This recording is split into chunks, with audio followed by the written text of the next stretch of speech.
Hi, my name is Dan Zeilinger, and I have been a world-traveling full-time trad jazz musician for the past 40 years. Some of my most memorable performances were on the lawn of the Edinburgh Castle, at Imperial Palace in Japan, as well as TV shows and commercials across the world. I've met many people during my career and have spent many hours on stage and off with these musicians, talking about jazz, life, and more.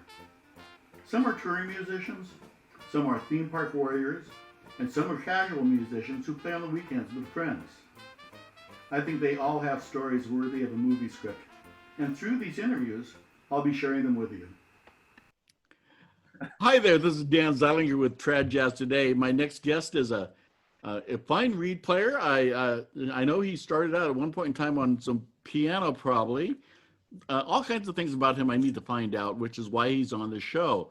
My buddy and excellent clarinet player, Mr. Larry Okmin. Okmin. Okmin. I tend not to put that M in there, and I don't know why. You're not the only one. Yes. So how are you, sir? I'm well. Thank you. Nice to be with you, and congratulations on this show. I think it's a great idea. Trad Jazz Today. Yeah, you know, it's kind of, although, and I tell people in the interviews, I don't know if they were in the ones that you saw, but that the word trad jazz in my title is there for two reasons. One is because it's politically incorrect to say Dixieland anymore. Mm-hmm. And then the other reason is the fact that I just wanted a hook that kind of tied all of my guests together. And sure. So everybody I've interviewed, including people like studio player John Van Houten and Les Benedict and a lot of these people, Howard Alden, of course, isn't known as a trad player. Right. But they all have played trad at one point in time with me. So I'm just using it as a hook. So what I'm saying is don't feel obliged to steer our discussion necessarily towards trad. Yeah. I never consider myself a trad jazz musician either. I mean, I played, Dixieland, and Dixieland really, I think, was a term just kind of invented in the early 50s with the revival. I mean, the early New Orleans players didn't call it Dixieland, they called it jazz. It was just the Mason-Dixon line that kind of screwed it all up for us, Yeah. If you were south of the Mason-Dixon line, you were in Dixieland. And I don't know how come we don't call it Northieland, but that's a different question. Yankee Land, maybe Yankee Land. Now, there's your presence online is interesting. I mean, because I research all of my interviews. Oh yeah, you've been trolling? I've been trolling. I've been trying to troll. You're kind of difficult unless I want to know about being an orthodontist. But your clarinet biographies are very limited to the people whose bands you are in. And then they say, oh yeah, Larry plays clarinet and he's played for a while and that's the end. Ta-da, Wow. So what I need to know is I need to know where you were born. Where were you born? Here in San Diego.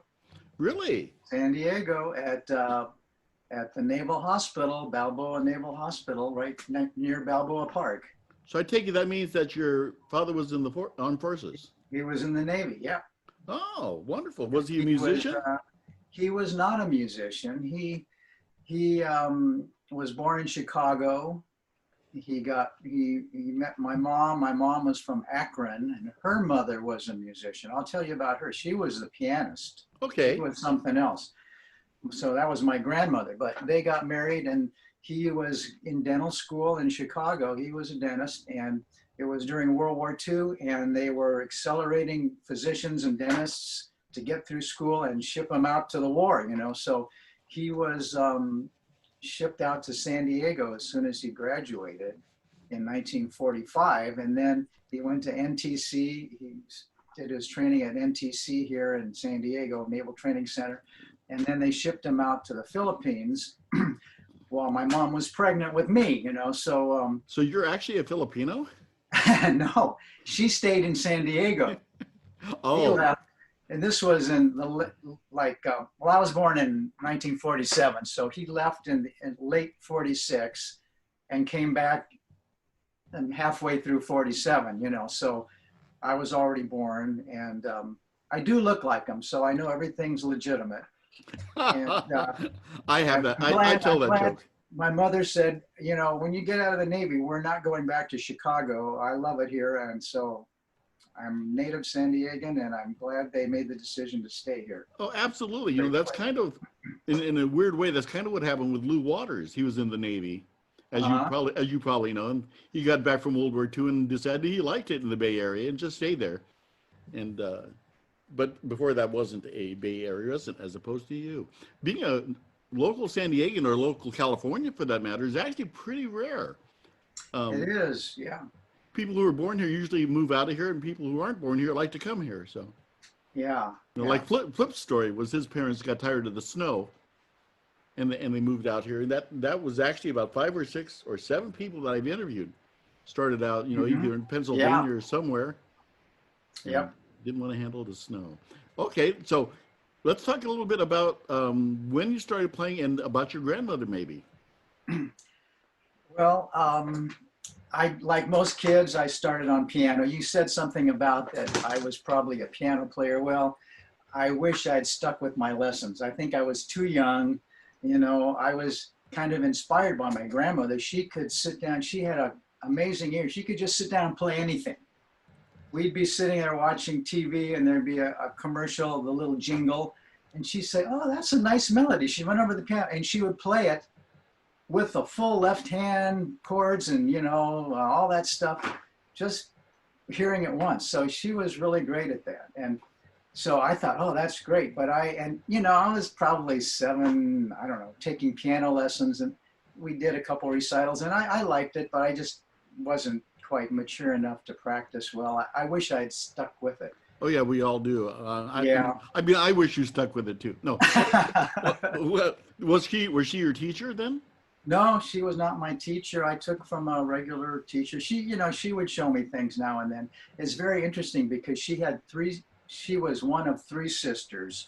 The other 2 sisters were actually trained concert pianists. They were from Odessa, Russia, Oh, okay. and they came over to the United States in the 1920s, early 20s, and they had teachers. They were classically trained. The teacher like was pulling out his hair over my grandmother because she wouldn't practice her lesson. She would just come up and say, "Look at what I made up this week," you know, and she would play a march or she'd play a song, and he said, "I can't teach you. You already know how to play." So That's really cool. yeah, it was pretty cool. So that's maybe where I got a little of my musical abilities from. I But don't think my ear is as good as hers was, but she, you're pretty darn good there, boy. Let me tell. I was curious because as a teacher, was your piano teacher a good influence or bad influence on your enjoyment of music? In other words, was it a he good was teacher? he was good. He was good. I liked him. He was very kind of straightforward and, you know, patient and all of that. And like I said, I was probably 7 or 8 years old, um, and we would do a recital at his house every few months with his pupils. And, you know, I remember one of my piano books. It had little simplified pieces of great composers, you know, and there was just like these pretty little melodies that from like a theme from a symphony or a theme from that was, you know, easy 2-hand things. And there was a little oval with a picture of the composer, and if you a place to put his picture, and I think there were these stickers. You could stick his portrait into that oval when you accomplished you know, when you completed that piece and did it properly. There's an interesting television show out right now that I'm not suggesting you watch necessarily, but I've got grandkids, so I end up watching things I don't want to Yeah, watch. But it's a thing called Little Einsteins, and I've heard of it's an anime. Have you heard of it? I've heard of it. I don't think I've seen it though. It's an animated show, but what they do is they introduce a classical composer within the context of a story every time. Uh-huh. And I just found that really interesting. Somebody actually came up with a decent idea for children's entertainment. So Hmm. then you went to clarinet when what? You were 11, right? Yeah, yeah. I was just like finishing up 6th grade, ready to go into junior high. And my friends, several of my friends were starting to play instruments while in elementary school that last year. They started a little band, you know, Dale, Oh, sure. sorry. Yeah, How's he doing, by the way? he's okay. Okay, good. He's good. I see him almost every week. We play golf together on Friday mornings. play a little 9-hole course, and then we used to go have breakfast afterwards. I'm kind of avoiding restaurants a little bit right now, but Dale's doing well. He's not playing as much, but if he is playing some, we had a gig at the fair, San Diego County Fair, he was the band leader of the Swingin' Hasslers. You know that? I think I played that job once with you guys. It used to be Bart Hazlett's band from early 1950s. That band has been playing there continuously at the San Diego County Fair every summer since the early 1950s. And Bart, of course, was a trombonist, and he passed away several years ago. And there were a couple transitional leaders, but Dale's been the leader for the past several years. And so I've been playing clarinet with that group, and that's fun. It's a fun group, and we just kind of up there on the stage for a couple hours as people come into the fair. Right next to the barns, wasn't it? It wasn't like right. No, because I played it once. Is the only reason I say that. Yeah. Well, the stables are not too close, you know. We don't get the updraft. We get the updraft from the barbecued turkey legs, you know. But that's even worse. It's kind of bad sometimes. Yeah. The wind is blowing the wrong way. And that was I'm sorry, you ended up taking lessons at Ozzy's Music in El Cajon. Right. And who's your teacher? You've been spying on me, haven't you? I told you I do my research. Yeah. My first teacher was a guy named Gary Lefevre. I don't know if you know him. No, but the name rings a bell. But he was a really fine jazz tenor sax player, tenor and soprano, and he was, I think he was at San Diego State when I just started there. I was like 11 years old, and he was my teacher for just a couple months, and then he went off to LA. I think he got some big opportunities to play with some big bands up there. I don't know if he was in Woody Herman's band or something. I don't remember which band, but he... Oh, yeah, like I said, his name rings a bell, so probably somewhere up there with a band that I fanboyed, probably. Okay, I'm sorry, I just lost the caboose on my train of thought for a second.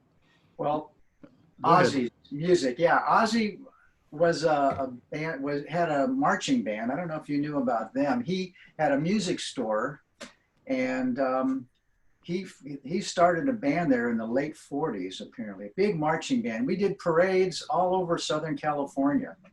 I didn't get into it till, you know, like the late 50s, early 60s. I didn't know about it.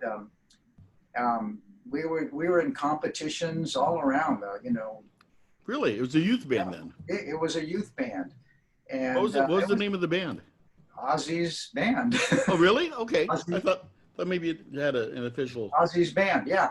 And actually, when the San Diego Chargers came to town from LA back, I think it was about 1962, they moved down here, and they wanted a band to do the little, like a big pep band and do halftime shows. And he worked with one of the band directors in El Cajon who had a big marching band program. And we became the Marching Chargers, Ozzy's Marching Chargers, you know. So we were playing halftime shows for the Chargers in this old Balboa Stadium, which was part of, you know, San Diego high schools before they built the big one down in Mission Valley. So it's kind of interesting. But yeah, they got me started. And I was, once I started clarinet lessons, I got motivated. It wasn't like when I was a piano student, when I just sort of half-heartedly practiced. I got jazzed because my friend Dale and a couple other buddies started this little band, and I said, I want to do that. I want to do that too. And the kid that played clarinet with them at the time, I was over at his house. We were buddies, and we were hanging around. We were playing records, and he said, listen to this. This is Benny Goodman playing the first jazz concert at Carnegie Hall in New York in 1938. I'm thinking, okay, you know. Then he played, and you know, he does Sing, Sing, Sing, and I'm just like, oh. Oh yeah. So I mean, I was stoked then, and so I started practicing. I worked my way up in Ozzy's band from like the third clarinet section way in the back. I became the first chair clarinetist in the band within the first year there. So, and then in school, I was just like I wanted to be in that first chair. So all through high school and all that.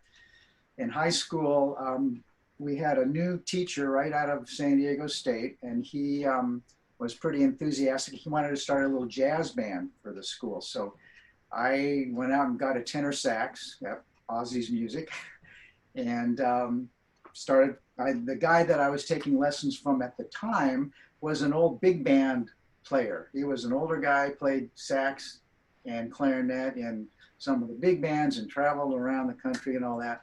And so he said, well, I'll show you how to play tenor. So he's teaching me how to play tenor, you know, in that style, which was, I think, helpful. But then he said, you know, your clarinet playing is getting to a point where I really can't help you. I need you to see somebody more adept. And he referred me down to Dan Magnuson, who was the principal clarinetist in the symphony at the time. And so I finished up taking lessons with him the last couple of years.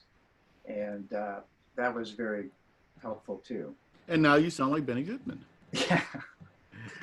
Well, it's really interesting, as I have done these interviews and done some research on everybody. Up in the LA area and surrounding area here, almost everybody and their mother has gone through a Hot Frogs Jumpin' Jazz Band, like I did. I mean, you talk anybody. I mean, Doug Maddox and Dick Hardwick and all these guys.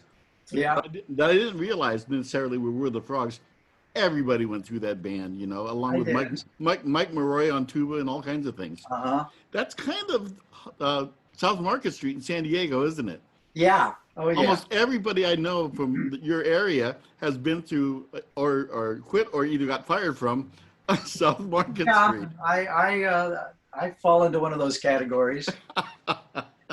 But yeah, that was a kick. When we started it, I mean, obviously Bill Dendel, myself, Dale, Tad, Jerry Fenwick, we were the original members, and we rehearsed every Wednesday night at one of our houses. This was like 1964. We had just finished high school, and we had by circumstance we found each other. Dale and I were together in high school. We've known each other since we were little kids.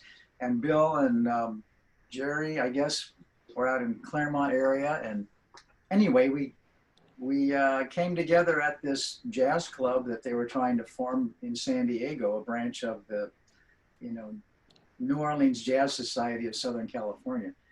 And that's where we met. And we said, hey, we got a band here. Let's see what we can do. Yeah. And from there. Yeah, I mean, Phil Andreen had mentioned that same jazz society. I guess he was part of that crew that tried to launch that. Oh, I didn't remember that. Yeah. Yeah, in fact, I guess he was him and who was the gentleman? I'm thinking of. I can't. I'm getting old, Larry. But anyway, that Phil was part of that whole scene when he was down there, and so yeah, Phil's Flip. I'm sorry, Phil Andreen was part of this. Is what I'm talking about. Yeah. Yeah. So how long were you with? I know that you did 2 tours of Vietnam with the USO. Yeah. And the first one Bill talks about, but he wasn't on the second one. Right. Our first big expedition was back east to New Hampshire. We spent a summer in Wolfboro, New Hampshire at a resort, and the connection there was at the jazz club in Anaheim, you know, where they used to, I think later they met in Santa Ana, the New Orleans Jazz Club, Southern California. Yeah, over there by the zoo. That's where they.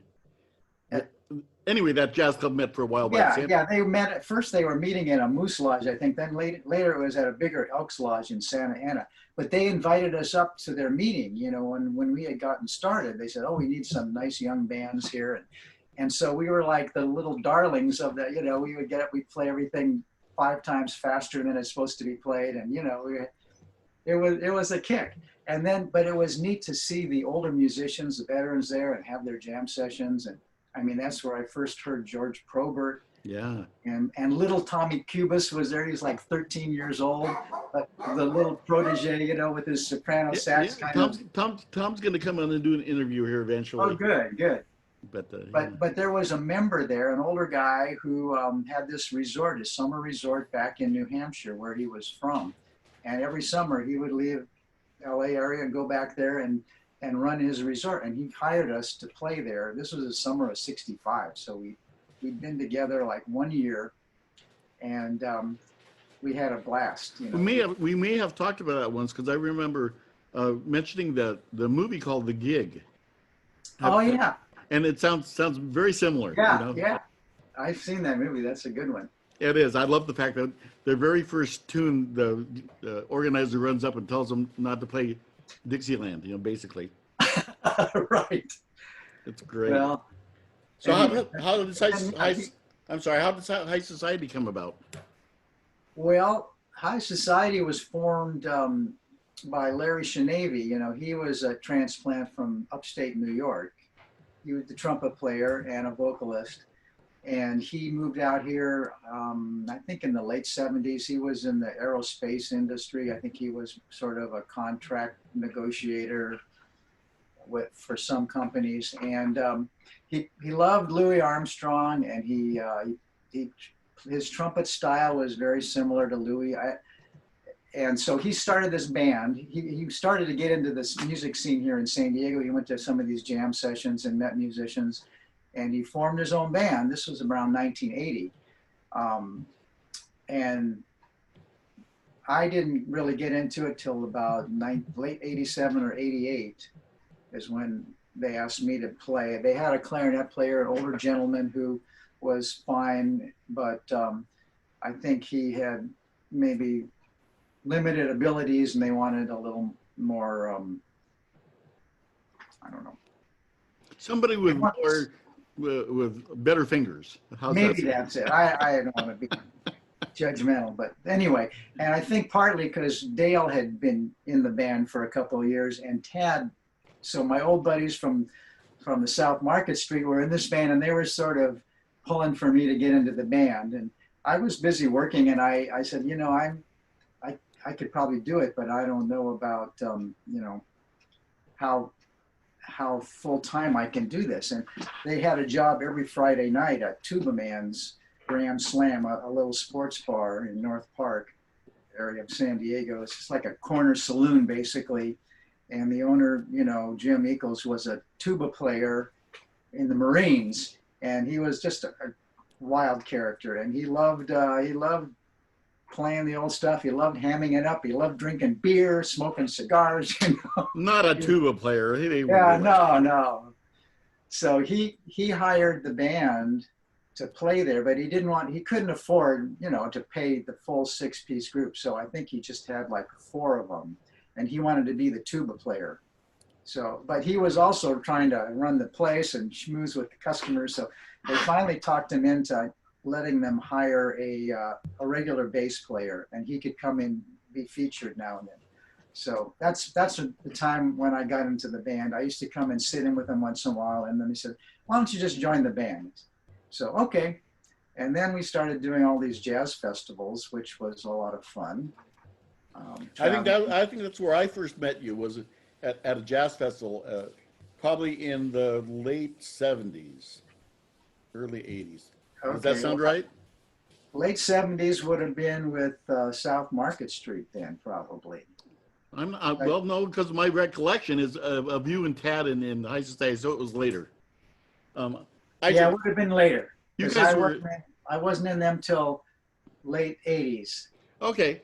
That's probably when it was, because that band was hard not to notice you, because you were all dressed so impeccably all the time. We were high society. Oh, I mean, I used to. Yeah. I actually used to laugh at I would laugh out loud to myself. There we go. That's what I meant to say. Because you would change outfits every set. You know, that was Shanavy. He was into the clothing. You know, the image. We would wear tuxedos for weddings and New Year's Eve gigs and things. I mean, we had like the blue blazers and the rep ties. We looked like lawyers, you know, or accountants half the time. And then we had the more casual one. We had our like golf shirts with the logo on it, the red one, the white one, the navy blue one, and the white pants and the black pants. It was funny. Yeah. And I remember also about that group in particular was was oh, darn it, the drummer, um, your Well, drummer's name. Tad. Tad. I remember Tad. Tad. I remember Tad's playing, and Yeah. he's a great guy, and he has really nice time, but he would fill exactly every four bars when he was playing up tunes, especially. Ding ding ding ding ding ding ding ding ding Yeah. ding ding ding ding ding Yeah. ding, and this impeccably dressed band Yeah. with fills every four bars just. And I used to sit and watch you guys all the time, and I liked the band.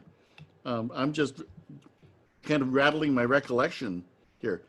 And of course, Well, no, go ahead. no band is perfect. Oh well, no, Yeah. it's not that he wasn't perfect, but it was a definite signature, Yeah. you Yeah. know. And I'm proud to say that I've been a member of on occasion of High Society Light, or as we like to call them, the Hot Coals Jazz Band. Right. I love that name. I just looked at that picture this morning, actually. I was kind of flipping through some pictures on my phone. And if for people that might be listening, you want to tell them that little story? Oh no, go ahead, Well, and I'll tag on the end. okay. Well, I get gigs down here for like a mobile band or a marching band or a strolling band. And the regular high society, you know, we have a string bass and a piano. We can't do that. So I get Dan here to come on down, play tuba. And I have a friend that plays really good, like a resonator guitar and a couple horns. I'll play clarinet or soprano sax and trombone player. And so we did this gig. It was out in Mission Bay for a regatta, and they had these tents set up for the different teams. And we were kind of strolling around, and I said, let's get a picture of us. And we're right on the sand, and there's this big concrete waste thing that's where you put your charcoal when you're done with your barbecues on the beach. And on the side of it, it was like flames, and it said hot coals only. And we posed next to that, and we said, that's a great name for the band, Hot Coals Only. Exactly. And You it was have a copy of that picture, don't you? I think I oh yeah, oh yeah. Yeah, In fact, I've used it for my profile picture on Facebook a few times. Oh, really? But it was a college regatta, I remember. Yeah, it was. Yeah, UCLA, USC, a lot of Stanford. They were.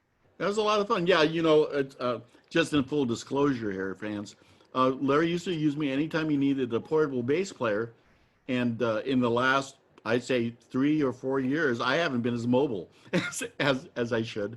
Yeah. But it's kind of what happens with age, especially for tuba players. It's got to be hard walking around with that thing, and also your visibility when you're wearing the sousaphone, you know, to see where you're stepping.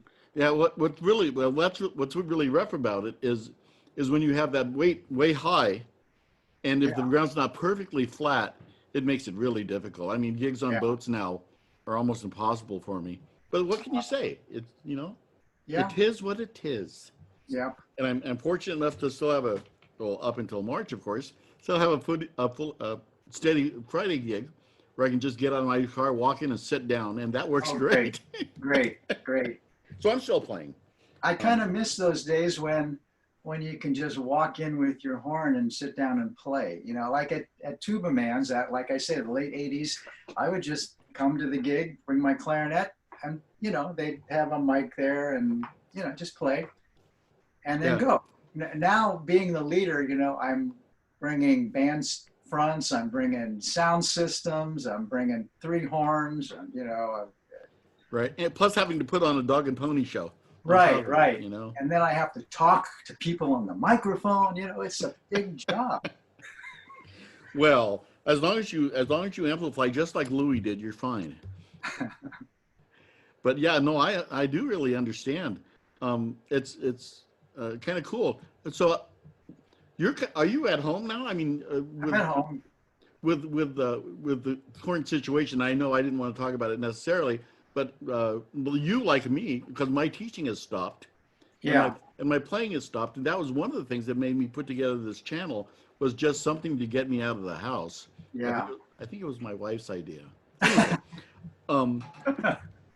and what are you doing to keep yourself busy? Oh man, you know what?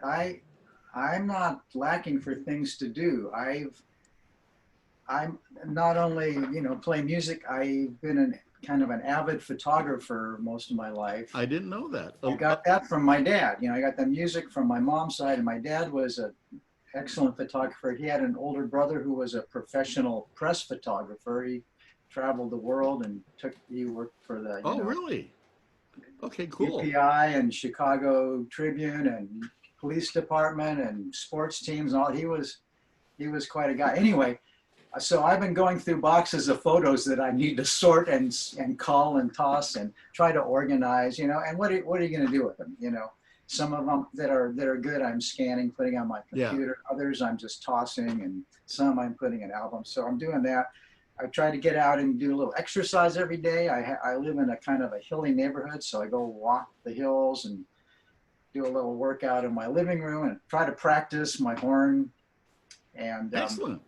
We got family. I have sisters here. I've got a mother who just celebrated her 95th birthday yesterday. Oh my! So we did kind of a socially distanced party at where she lives. We visited her with my three sisters and their families. We were spread out on a patio, spread out the tables and chairs, and all had masks. And we brought in cupcakes, and we had a little car parade through her parking lot of the facility. Yeah. Actually, I've done a couple. I'm sorry. I'm just gonna say I've done. You've got grandkids. I've got some. We've been, in touch with them safely and all that. So. Well, I was just gonna say I've done a couple distanced concerts for the local jazz society up here. Oh, really? And it's basically the Curly's band, but maybe a manifestation of that. And we found a room that would let 6 of us in there, and we say 6 feet apart, and we play like an hour or 2 hours worth of tunes and put them out to our fans. Oh, and great. So that was, it's not the same, but it works, for what we need to do. We tried to get our band together. We were going to use the Musicians Union Hall. They'd given us permission in this big room so we could spread out. We could just have a rehearsal, play, we'll do whatever we wanted. And then there was some outbreaks, and so they had to kind of cancel it. They needed to be more restrictive, so they canceled that. So I've done a couple things with a cappella. Have you tried that? Yeah. That's really fun. You can play with yourself. Yes. I think I have something on the books to do with Katie Cavera here not too long ago, not too far in the future. Sorry. And and so that's kind of a cool option. Yeah. But see, I was worried. A lot of our fans. Now you'll understand this. A lot of the fans who are Dixieland are older. I mean, even older than us, and we're not exactly spring chickens. Right. And it's their life. That's where the social life is, and that's what they do on a set day every week type of thing. And so I actually, when we stopped being able to play at our gig at Curly's Cafe, I worry about these fans. Yeah. And I wanted to do something to keep their spirits up, and I started doing slideshows of the Curly's bands with some audio underneath that Mike Olson had recorded. That's a good idea. Yeah, I like that. And I sent it, and we sent that's what actually started all of this for me, all the video stuff I'm doing now. And I just sent it out to the fans of the jazz club or the patrons of the jazz club. How do you send it out to them? In what format? Well, I posted now it's all posted on YouTube. Okay. And all they have to go is to go to Daniel E. Zeilinger. Make sure you use the E, or else you get an Austrian bodybuilder. Okay. And I'm serious. But Daniel E. Zeilinger, I've got about 9. I think I've got 9 episodes of Curly's stuff. I've got 2 Misbehaving cuts on there with a slideshow from that. I put a couple of, I put one of the Big Tiny Little cuts because I did Big Tiny's last CD. Did you really? Wow. And so I just put a bunch of the stuff that I've played, and it's turned. I've just now posted. I'm sorry for talking about myself. I end up doing it almost every interview. I got to stop that. That's all right. I'm interested. But I used to have a kind of an all-star group called First Federal Jazz Band, Uh-huh. that was made up of leaders of other bands. We were sitting in the musicians' lounge, and they hated being sidemen.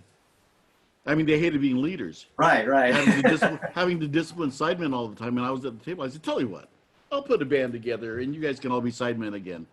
And that was that was Bill Dental on banjo, George Yeah. Probert on trombone.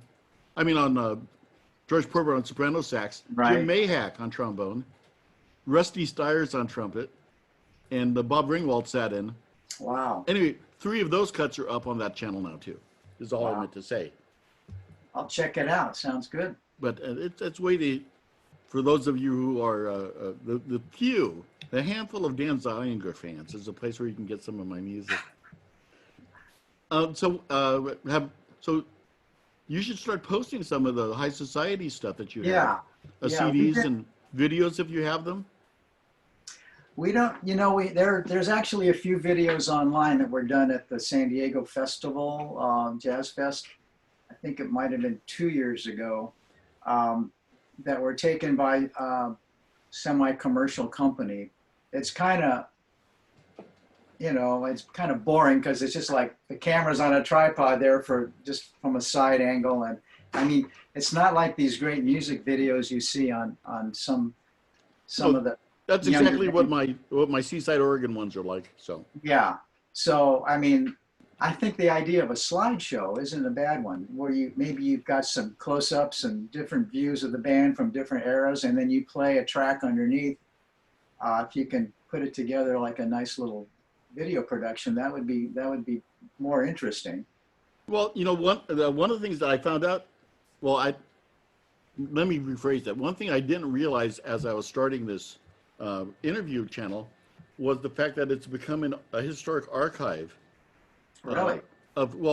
Everybody's just saying, you know who you should interview, and the idea of it was to just interview people that I know or have played with. Yeah. But now they're saying, Dan, thank you so much for doing this. We now have people like Jim Mayhack and Bill Dendel and Flip Oaks and all. We have all these people with an interview with a life story being told. That otherwise, now the K.O. Eklund isn't doing his Jazz West books anymore. Yeah. That this has become kind of the video equivalent in a strange way. Yeah. Well, you're providing a fine service, an important one. No, really. Yes, sir. I also was going to say a lot of jazz musicians are hobbyist photographers. Corey Jim actually has showings of his photography. Oh, really? Sometimes, so. Are they music themed, or are they just general? Not necessarily. Yeah, sometimes they're scenery, sometimes they're music stuff. But he has a great eye, and that's something else you might want to consider if you have a collection of stuff you've taken. I actually had several photos at the San Diego County Fair exhibit last year that I was very pleased to get. So I got to go to the fair to play with the Swingin' Hasslers twice a week, and go look at my pictures and all the other great shots that were there in the exhibit. So, well, that's great. Unfortunately, I have to start wrapping this up a little bit. Sure. Because I've got Mr. Jim Mayhack coming on for an interview next. Oh, wow. Good. And that ought to be a lot of fun. And God, I'm so glad you agreed to do this. I need to get more of that. Let Billy know that I'm really interested in giving him an interview if he'd like to do it, and any of your, and Dale for that matter. I heard Dale was having some health problems though, but recently. Maybe I'm mistaken. It's just like the doctors say, oh, it's just age. He's out there playing golf, Dale had a hip replaced many years ago, and so it's like probably needs to be redone at some point, but I think he's just dealing with it. So he's doing fine. He's doing okay. We'll let all the guys that are in your crew and in high society currently, including Tad, of course, and everybody Tad's not in high society anymore. No. Oh, I'm sorry. I'm just saying any of those musicians you have contact with, let them know that I'm interested in hearing their story. Okay. Do you want me to send you their emails or? Yes, please. That would be great. I'll send you what I have. Yeah, it'd be a pleasure. Well, thank you again. Is there anything else you want to plug? Well, I hope we can do the festival this year, but I'm not sure that's going to happen. I think it's unlikely, but maybe there'll be some limited form because our band is itching to play. The High Oh God, Society yeah. Jazz Band. We've got some really nice arrangements. You know, our trumpet player Rick Evans has done some great arrangements for us, and also, you know, Flip's band that he does every summer at the pond at Willowbrook. Yes. I love playing with that group. It's kind of refreshing. It's like I said, you're the side man. You come with your horn and Flip calls the tunes and you just watch Flip and you just hang on for dear life and play your heart out. And it's a kick. So, Well, if you know Flip well enough, which we both do, you oh realize yeah, that Flip's a that, great that guy. he kind of has a book of arrangements in his head anyway. In his head, yeah, Yeah. nothing's written out. And and you know, he'll give his signals, B flat, you know, A flat, you know, blah, blah, blah. And you just say, okay, let's follow along. You know, how is he going to end it? But you know, he's a great leader, and it's And a blast to play I'm with him. remiss if I don't mention our Bob's Red Mill gig that I kind of dodged the Oh bullet on. yeah, I kind of dodged the bullet on this year. yeah, But for those of you who don't know, Bob's Red Mill grain products always has a Dixieland band at the Anaheim Convention Center for their convention yearly. And right. for the past I think four, maybe even 5 years, I've been doing it with Larry in the High Society Light, I guess would be. High Society Marching Band, we There call you it. go. Yeah, There you go. And this year I had opted out of it because I wasn't marching very well, and the festival got canceled. So maybe yeah, this whole thing is due yeah. to me. I'm not sure. Yeah. You set the standard there, apparently. Anyway, it's good to see you again. Thank I you, hope Dan. we get to play a stationary gig together sometime soon. Yes, definitely. All And right. I'll talk to you later Okay, then. be well. Take care, everybody. Bye Thanks. bye. Bye. Thank you for watching Trad Jazz today. Dan shows new interviews every Monday, Wednesday, and Friday. Make sure to check out the archive of past shows and please give us a thumbs up when you subscribe to the channel. Bye.